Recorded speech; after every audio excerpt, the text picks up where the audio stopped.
La pandémie du coronavirus s'est propagée en Algérie à partir du 25 février 2020, lorsqu'un ressortissant italien est testé positif pour le Covid-19. À partir du 1er mars, un foyer de contagion s'est formé dans la wilaya de Blida. Depuis cette date, le nombre de cas ne cesse d'augmenter pour atteindre ce vendredi 26 juin, 12 685 cas confirmés, 9 066 guérisons et 885 décès. Et pour faire barrière au virus, l'Algérie a fermé ses frontières aériennes, maritimes et terrestres. Algérie, réouverture des frontières, une hausse des contaminations qui constitue un obstacle. Rédaction. Il y a 22 minutes. Réouverture des frontières algériennes, coronavirus. La pandémie du coronavirus s'est propagée en Algérie à partir du 25 février 2020, lorsqu'un ressortissant italien est testé positif pour le Covid-19.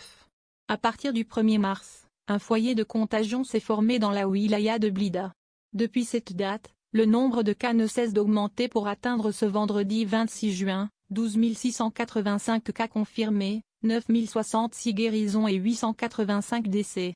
Et pour faire barrière au virus, l'Algérie a fermé ses frontières aériennes, maritimes et terrestres.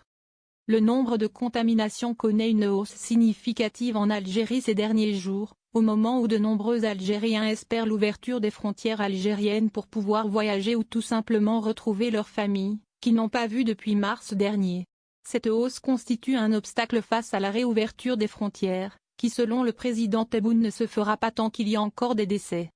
Le directeur général de l'Institut Pasteur d'Algérie a appelé les Algériens à faire preuve de plus de responsabilité et à respecter les mesures barrières principales, notamment le port obligatoire du masque de protection. Car selon lui, c'est le respect de ces mesures-là qui vont empêcher le virus de circuler à haut niveau et de contaminer davantage de personnes.